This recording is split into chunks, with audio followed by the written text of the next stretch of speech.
মুআজ্জাজ আল্লাহ তাআলা কালামে পাকের মধ্যে ইরশাদ করেন, ইয়ামহাকুল্লাহু রিবা ওয়া ইউরবিস সাদাকাত, অর্থাৎ আল্লাহ তাআলা সুদকে মিটায় এবং সাদাকা খায়রাত দানকে বাড়ায়। ওয়াল্লাহু লা ইউহিব্বু কুল্লা কাফারিন আথীম, এবং আল্লাহ তাআলা পছন্দ করেন না প্রত্যেক নাশুকর বান্দা, পাপী গুনাহগার। ইন্নাল্লাযীনা আমানু ওয়া আমিলুস সালিহাত, যারা ঈমান এনেছে, নেক আমল করেছে, ওয়া আকামুস সালাহ, নামাজ কায়েম করেছে, নামাজ পড়েছে, ওয়া আতুজ যাকাত, যাকাত আদায় করেছে, লাহুম আজরুহুম ইনদা রাব্বিহিম, তাদের জন্য সওয়াব রয়েছে, নেকি রয়েছে তাদের প্রতিপালকের কাছে, তাদের রবের কাছে, অর্থাৎ আল্লাহ তাআলার কাছে। ওয়ালা খাউফুন আলাইহিম ওয়ালা হুম ইয়াহজানুন, তারা কখনোই ভীত হবে না, তাদের ভয় হবে না এবং তারা দুঃখিত হবে না। মুআজ্জাজ সূরা বাকারা 276 নম্বর আয়াত এবং 77 নম্বর আয়াত, এটা দ্বারা পরিষ্কার করে দেওয়া হয়েছে যে সুদ একটি নিকৃষ্ট এবং হারাম কাজ, এবং সাদকা ও খায়রাত দান করা এটা মোবারক এবং উত্তম কাজ। আর ঈমান এটা অনেক বড় সম্পদ। ঈমানের সাথে নেক আমল করা সোনাই সোহাগা, তার সাথে নেক আমলের মধ্যে সবচাইতে উত্তম এবং আফজাল কর্ম নামাজ, এবং তার সাথে মালি ইবাদত যাকাত। যদি এই নেক কাজগুলি করে রাখে তো আল্লাহ তাআলা তার জিম্মা, তার দায়িত্ব নিজেই নিয়েছেন এবং বলেছেন আজরুহুম ইনদা রাব্বিহিম, তাদের সওয়াব, তাদের নতিজা, তাদের ফলাফল আল্লাহর কাছে রয়েছে। লা খাউফুন আলাইহিম ওয়ালা হুম ইয়াহজানুন, তারা ভয় করবে না, ভীত হবে না, তাদের কোনো ভয় থাকবে না। অর্থাৎ কবরে গেলেও সবাই তাকে ছেড়ে দিবে, সবাই তার থেকে জুদা হয়ে যাবে, আলাদা হয়ে যাবে, কিন্তু আমার রহমান তাকে নিজে বলে নিয়ে নেবে, আমার মেহরবানি তাকে সান্ত্বনা দিয়ে দিবে। এই জন্য লা খাউফুন আলাইহিম, তাদের কোনো ভয় থাকবে না, কবরেও ভয় থাকবে না, হাসরেও ভয় থাকবে না, এবং মরার পরে কোনো তারা ভয় করবে না, ভয় থাকবে না তাদের। ওয়ালা হুম ইয়াহজানুন, এবং দুঃখিত হবে না, আফসোস করবে না যে আয় আল্লাহ আমি কি করেছি, কারণ তারা আল্লাহর জন্য নামাজ পড়েছে, আল্লাহর জন্য যাকাত আদায় করেছে, আল্লাহর জন্য গুনাহ থেকে বেঁচেছে, সুদ থেকে বেঁচেছে, এবং বিভিন্ন ছোট বড় গুনাহে কবিরা সাগীরা থেকে বাঁচার চেষ্টা করেছে। এই পার্থিব জীবনে যতই অসুবিধা হয়েছে, যতই মুসিবত হয়েছে, যতই তার কষ্ট হয়েছে, কষ্ট সহ্য করেছে, এবং এটা মনে রেখেছে ইন্নাল্লাহা মা'আস সাবিরিন, সবুরকারীর সাথে আল্লাহ রয়েছে, ধৈর্যধারীর সাথে আল্লাহ রয়েছে, এই কথাটা মনে রেখেছে, এবং কষ্টের সময় সে অটল হয়ে থেকেছে, মুখ থেকে কোনো অবৈধ বাক্য বের করেনি, অনুচিত বাক্য বের করেনি, এবং কোনোরকম ভাবে তারা অসন্তনা হয়নি, আল্লাহর উপরে ভরসা রেখেছে, আল্লাহর প্রতি ভরসা রেখেছে, ইতিমাদ করেছে। এই জন্য আজরুহুম ইনদা রাব্বিহিম, তাদের আজর, তাদের নেকি, তাদের ফল, তাদের রেজাল্ট আল্লাহর কাছে। মুআজ্জাজ, তো এখান থেকে আমরা পরিষ্কার বুঝতে পেরেছি কয়েকটা জিনিসে এখানে আলোচনা করা হয়েছে। প্রথমত সুদ, সুদ কত নিকৃষ্ট কাজ। অনেক জায়গায় কালামে পাকের মধ্যে এবং আহাদিসে শরীফের মধ্যে এর উল্লেখ করা হয়েছে এবং এর তুলনাও করা হয়েছে কতটা খারাপ জিনিস, কতটা নিকৃষ্ট জিনিস যেটা বলা হয়েছে। আরো একটি আয়াতে পাকের মধ্যে আল্লাহ তাআলা ইরশাদ করেন, আল্লাযীনা ইয়াকুলুনা রিবা লা ইয়াকুলুনা ইল্লা কামা ইয়াকুলুল্লাযী ইয়াতাখাব্বাতু শাইতানু মিনাল মাস।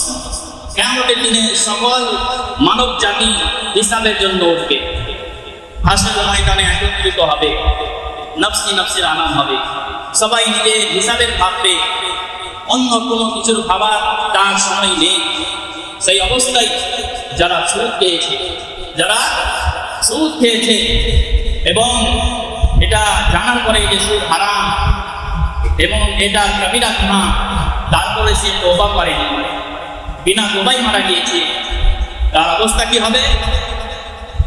বলা হচ্ছে তারা যখন উঠতে পারবে না, এমন হয়ে যাবে যেমন নেশাগ্রস্ত হয়ে আছে, কারণ শয়তান তাদেরকে ভালোভাবে স্পর্শ করেছে।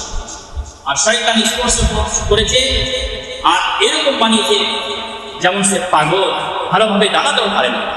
এই দৃশ্য আল্লাহ তাআলা বলেছেন, আল্লাযীনা ইয়াকুলুনা রিবা লা ইয়াকুলুনা ইল্লা কামা ইয়াকুলুল্লাযী ইয়াতাখাব্বাতু শাইতানু মিনাল মাস।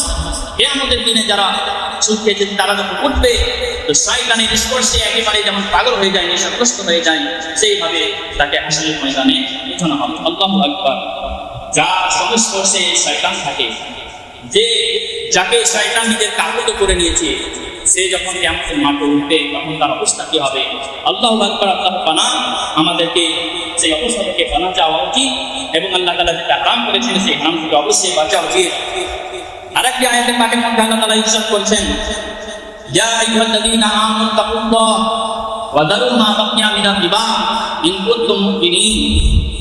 হে ঈমানদারেরা, তোমরা আল্লাহকে ভয় করো এবং সুদের যে বাকি রয়ে গেছে সেটা ছেড়ে দাও। দারু মা বাকিয়া মিনার রিবা, অর্থাৎ এই আয়াতের আগে যারা সুদ খেয়েছিল এবং আয়াতের পরে যখন তওবা করে নিল, তো যারা তওবা করেছে তাদের তওবা কবুল হয়ে গেল এবং তাদেরকে বলা হলো যে তোমরা যদি এখনো সুদের মধ্যে ডুবে থাকো তাহলে যেটা সুদের তোমরা কারোর কাছ থেকে পাবে সেটা ছেড়ে দাও, আর নিতে হবে না। তোমরা তওবা করে নিয়েছো, তোমাদের গুনাহ মাফ হয়ে যাবে।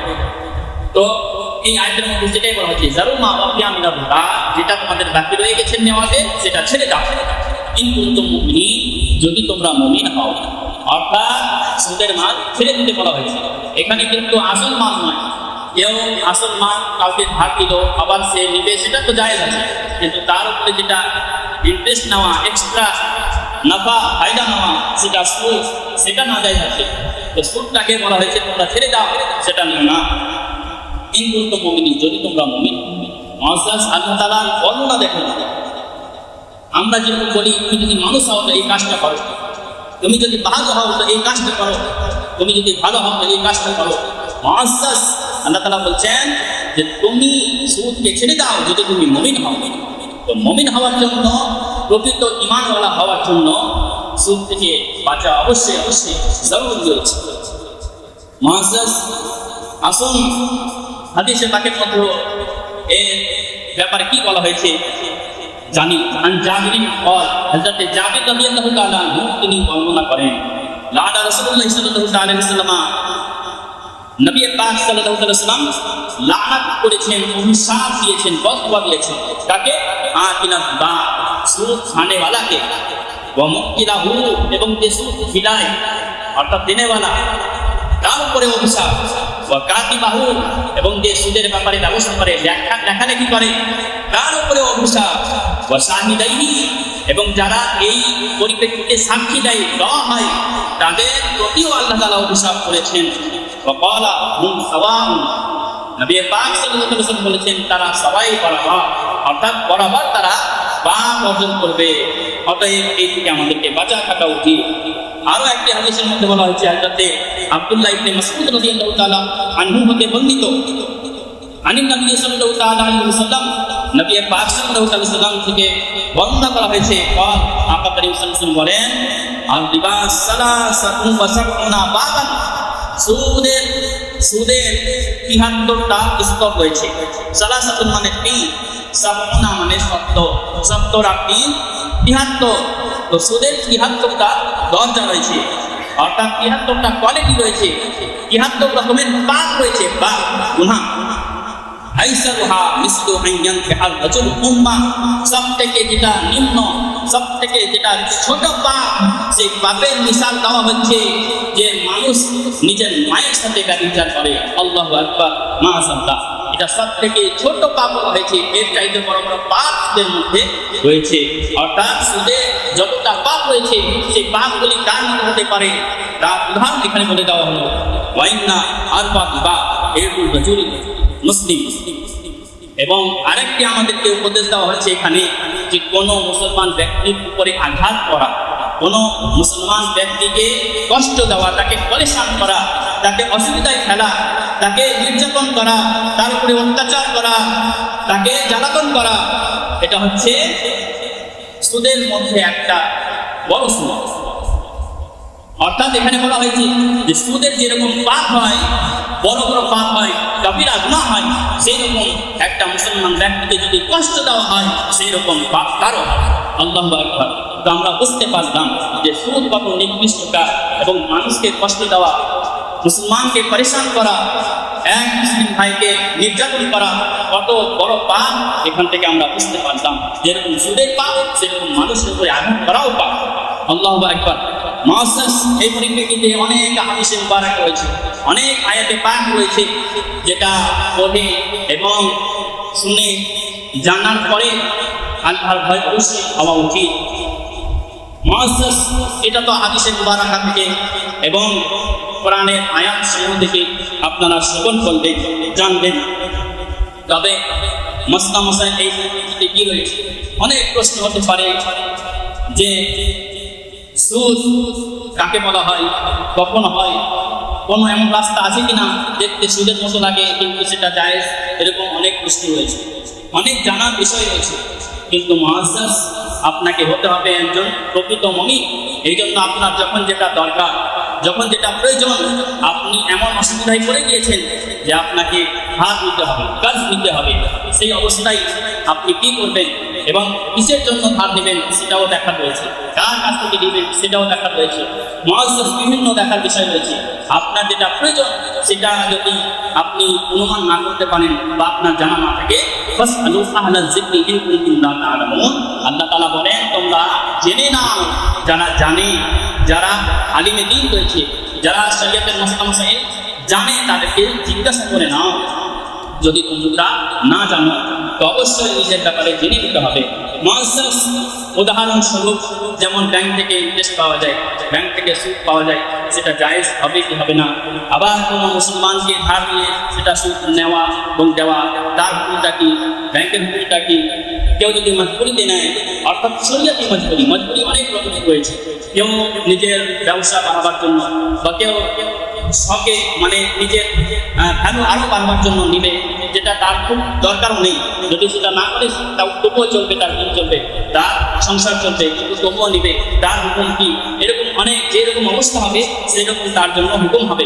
মুআজ্জাজ এক হাদিসে পাকের মধ্যে বলা হয়েছে লা রিবা বাইনাল মুসলিম ওয়াল হারবি, অর্থাৎ মুসলমান এবং হারবি কাফেরের মধ্যে সুদ হয় না।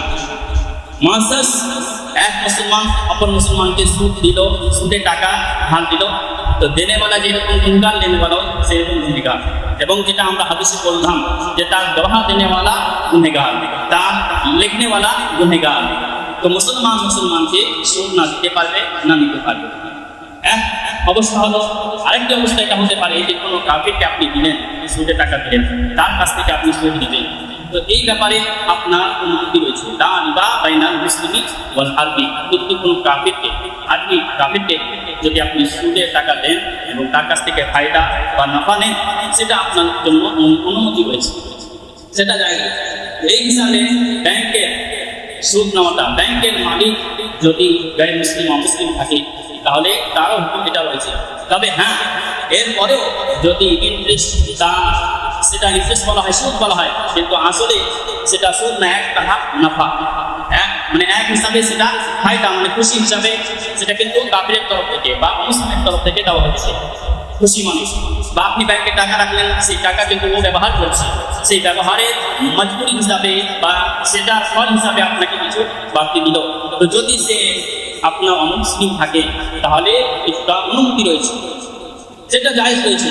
তবে সেটাও আপনি ব্যবহার না করে যদি দান খেরাত করে দেন, গরিব মিসকিনকে ফিরিয়ে দেন, তাহলে এটা উত্তম মুস্তাহাব কাজ।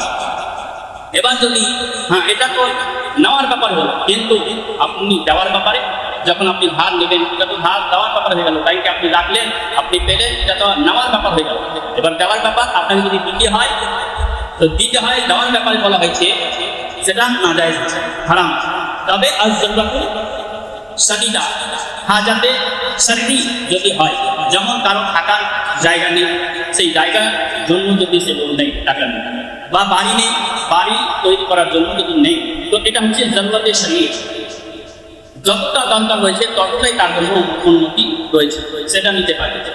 এটা হচ্ছে জরুরত, মানে অতি যেটা ছাড়া চলবে না। কারণ যদি কারো বাড়ি নেই তো সেই থাকবে কোথায়, তার এটা হাজাতে শরঈ বলা হয়, জরুরতে শরঈ বলা হয়।